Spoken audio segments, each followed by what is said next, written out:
Exploring hobbies by Meena channel पर viewers का स्वागत है। फ्रेंड्स, आज ये मैंने बना रखे हैं सौंठ के लड्डू। सद्य प्रसूता के लिए सौंठ के लड्डू बनाए जाते हैं। आज मैं आपसे उन्हीं की विधि शेयर करने जा रही हूँ। ये हमने लगभग 250 ग्राम गोंद लिया है और ये 250 ग्राम ही सिंघाड़े का आटा लिया है और इसमें 250 ग्राम ही मैंने ये बादाम लिए हैं और ये है 250 ग्राम ही खसखस, जैसे मैंने पीस लिया है, सूखी को ही पीस लिया है।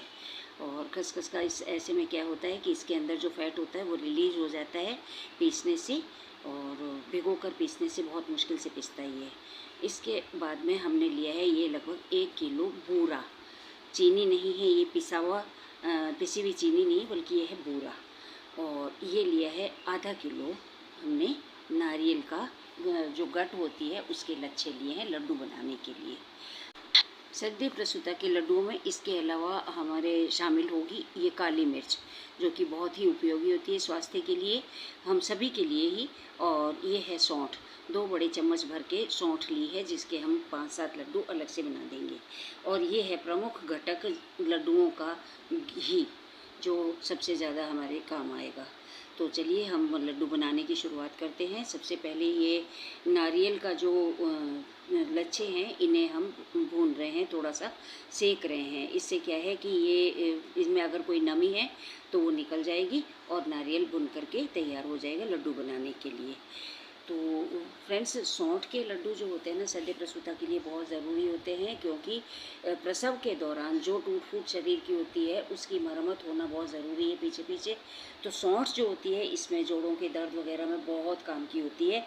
और इसके अलावा जो हमारे शरीर में टूट फूट होती है सर्दियों की, या जो भी छोटी मोटी जो होती है उसके लिए सौंठ बहुत काम आती है। तो प्रसूता के लिए सौंठ के लड्डू बहुत ज़रूरी होते हैं। और अब हम क्या करेंगे कि नारियल सेकने के बाद में मैंने कढ़ाई में घी रख दिया है और घी में अब ये गोंद के मैं फूले बना रही हूँ। गोंद के थोड़ा थोड़ा गोंद डाल करके उसके इस तरह से फूले बनाए जाएंगे और ये गोंद हमारे लड्डुओं में काम आएगा। गोंद भी फ्रेंड्स बहुत ही काम का होता है हमारी हड्डियों के लिए, जोड़ों के लिए। तो इस तरह से गोंद इन लड्डुओं का एक मुख्य घटक होता है और बहुत ज़रूरी होता है इसको भी डालना। तो ये लड्डुओं में डाला जाने वाला गोंद विशेषकर से बारीक वाला गोंद मैंने लिया है। गोंद वैसे कई प्रकार का आता है, कई पेड़ों का होता है, और गोंद जिस पेड़ का होता है उसी के अनुसार उसकी प्रकृति होती है।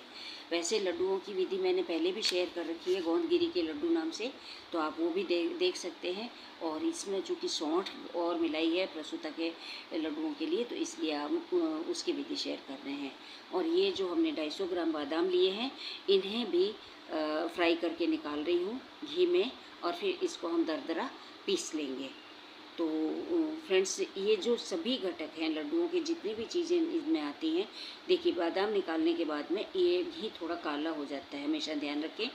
और अब हम क्या करेंगे कि ये जो हमने खसखस पीस रखी है, सूखी खसखस को पीसा हुआ है ये, क्योंकि अगर इसको भिगोकर पीसेंगे तो ये बहुत ज़्यादा मुश्किल से पिसती है। और दूसरा ये है कि खसखस अपने गुण कभी नहीं छोड़ेगी। और ये गर्मियों में, अभी चूँकि गर्मियाँ हैं तो गर्मियों में क्या है, खसखस बहुत ही दिमाग को ठंडक प्रदान करने वाली होती है। लड्डुओं के बाकी घटक में चाहे गर्मी हो, लेकिन इसमें ठंडक प्रदान करने, शीतलता प्रदान करने का गुण होता है। और खसखस को सेकते समय हमने अच्छा घी और डाल लिया है, इससे क्या है कि खसखस को सेकने में आसानी रहेगी। वैसे खसखस सेकने में बहुत टाइम भी लगता है, मुश्किल भी होती है थोड़ा सा इसको सेकना, और पीसना भी मुश्किल है। लेकिन अभी देख लीजिए, ये घी थोड़ा सा ज़्यादा डालने से क्या है कि फ्लफ़ी भी हो जाती है और सेकने में भी आसानी रहती है। फ्रेंड्स, लड्डुओं में डाले जाने वाले जो भी इंग्रेडिएंट्स हैं वो हमारे शरीर को पूर्ण मजबूती प्रदान करने वाले होते हैं। और ये चाहे सर्दियों में हमारे लिए बने या सद्य प्रसूता के लिए बने, जिसके शरीर की मरम्मत, जिसकी ये अभी ब्लड लॉस वगैरह जैसे हुआ है, तो उसके लिए भी ये बहुत ज़रूरी होता है। अब काली मिर्च को ही लीजिए, इसमें बहुत सारे विटामिन्स होते हैं, एंटीऑक्सीडेंट से ये भरपूर होती है और इम्यूनिटी बढ़ाती है जो अलग।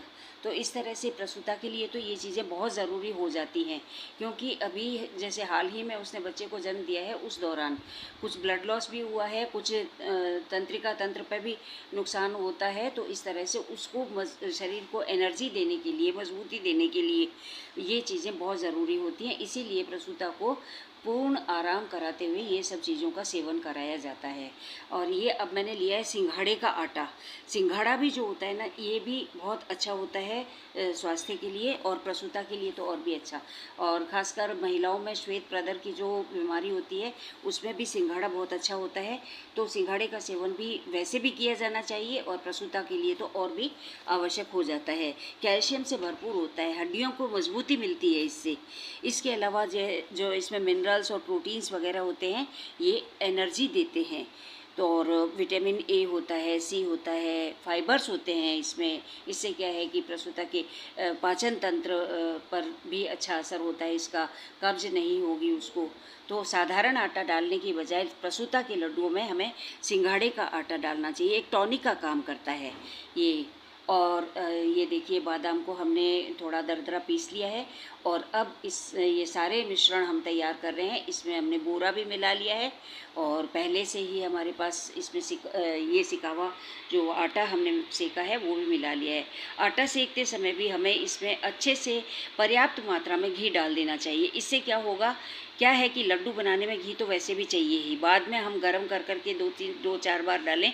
इससे अच्छा है आटा सेकने में भी आसानी रहेगी, खसखस सेकने में भी आसानी रहेगी। अच्छा घी डालेंगे तो ये सिकेंगे भी आराम से, फ्लफ़ी भी हो जाएंगे। और खसखस सेकने में देखिए मुझे कुल 4 मिनट का समय लगा है, और आटा सेकने में 3.5 मिनट का। तो इस तरह से सिकेंगे भी जल्दी, और अच्छा घी डाला होने से बाद में हमें लड्डू बांधते समय बार बार घी गरम करके नहीं डालना पड़ेगा।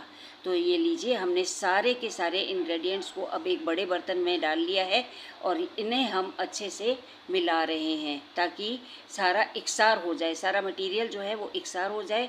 मिश्रण में कहीं ऐसा ना रहे कि चीनी कहीं कम है, या गोंद कहीं ज़्यादा है, या नारियल कहीं ज़्यादा है या कम है। तो सारा मिश्रण इकसार होने के बाद में हम इसके लड्डू बांधेंगे। सूखा नारियल हमने इसमें भरपूर मात्रा में काम लिया है। क्या है कि सूखे नारियल की एक तो तासीर ठंडी होती है, और दूसरा ये है कि हमें जो है शरीर को मजबूती प्रदान करता है। इसी तरह से देसी घी, आयुर्वेद में तो देसी घी दवा का काम करता है, और ऐसा सोचते हैं कि देसी घी से वज़न बढ़ता है, जबकि सही बात तो ये है कि देसी घी वज़न को नियंत्रित करने में काम आता है। बैड कोलेस्ट्रॉल को भी कम करता है। इसमें विटामिन्स होते हैं, ए होता है, विटामिन ए होता है, विटामिन सी होता है, इम्यूनिटी बूस्टर होता है देसी घी। और इस तरह से पाइल्स को भी रोकता है, पाइल्स की प्रॉब्लम को भी रोकता है। तो प्रसूता के लिए तो कब्ज़ बिल्कुल रहनी ही नहीं चाहिए। तो इस तरह से पर्याप्त मात्रा में देसी घी, सूखा नारियल वगैरह डाल करके हम इसके लड्डू बना रहे हैं। और ये देखिए, ये सौंठ, अब ये थोड़े लड्डुओं में सौंठ मिला रही हूँ मैं, क्योंकि सौंठ का जो स्वाद होता है वो बहुत तीखा होता है, तीक्ष्ण होता है। तो ये जो 2 बड़े चम्मच सौंठ है, ये मैंने थोड़े से एक अलग बर्तन में ये मिश्रण निकाल करके और उसके लड्डू मैं इस तरह से बना रही हूँ, ताकि कम लड्डुओं में ही वो तीखा स्वाद प्रसूता को खाना पड़ेगा। और ये बाकी लड्डू जो होते हैं ये मैं टोटली मीठे ही बनेंगे, क्योंकि उनमें वो तीखा स्वाद इसका सौंठ का नहीं आएगा, तो प्रसूता आराम से खा सकेगी। और शुरुआत के दिनों में जैसे सौंठ के लड्डू खा लेगी तो उसके लिए भी अच्छा फ़ायदे का रहेगा। और इसमें जैसे सिंघाड़े का आटा है तो वो भी जैसे मैंने पहले भी बताया, महिलाओं के लिए बहुत अच्छा रहता है सिंघाड़े का आटा भी। तो इस तरह से प्रसूता के लिए विशेष रूप से बनने वाले ये लड्डू आज मैंने आपसे शेयर किए हैं। लड्डुओं की बाइंडिंग में अगर किसी तरह की दिक्कत आ रही हो, परेशानी हो रही हो, बाइंडिंग अच्छे से नहीं हो पा रही हो, मिश्रण हाथों से छूटा जा रहा हो, तो हमें इसमें घी थोड़ा और गर्म करके डालना चाहिए। गर्म घी से क्या है, लड्डू बनने में आसानी हो जाती है। और एक चीज़ और है, लंबे थोड़े ज़्यादा अगर बन रहे हैं तो प्लीज़ पानी नहीं लगाएं, बल्कि घी से ही इनको बांधें। तो क्या है कि लड्डू कभी ख़राब नहीं होंगे। ये थोड़े लड्डू मैंने सौंठ के बनाए हैं। तो फ्रेंड्स, कुछ टिप्स को मैं फिर से रिपीट कर देती हूँ। एक तो ये कि इसमें चीनी, पिसी हुई चीनी की बजाय प्रसूता के लिए चीनी का बूरा काम लें। बूरा अलग से आता है, शक्कर नहीं, बूरा। और दूसरा ये है कि घी पहले से ही खसखस और आटा सेकते समय पर्याप्त मात्रा में डालें, क्योंकि हमें लड्डू बनाने, हलवा नहीं बनाना है। हलवा बनाना हो तो घी का सोचना पड़ता है, लड्डू बनाने के लिए वैसे भी घी बाइंडिंग के लिए चाहिएगा। और तीसरा ये है कि काली मिर्च को अच्छा फूलने दें, उसके बाद ही उसमें आटा डालें। तो फ्रेंड्स, आशा करती हूँ कि आज जो मैंने रेसिपी शेयर की है कभी आपके लिए उपयोगी सिद्ध हो सकती है, वरना अन्यथा सर्दियों में तो ये लड्डू बनते ही हैं। तो हम फिर मिलेंगे किसी नई हॉबी के साथ, किसी नई रेसिपी के साथ में। तब तक के लिए बाय एंड टेक केयर।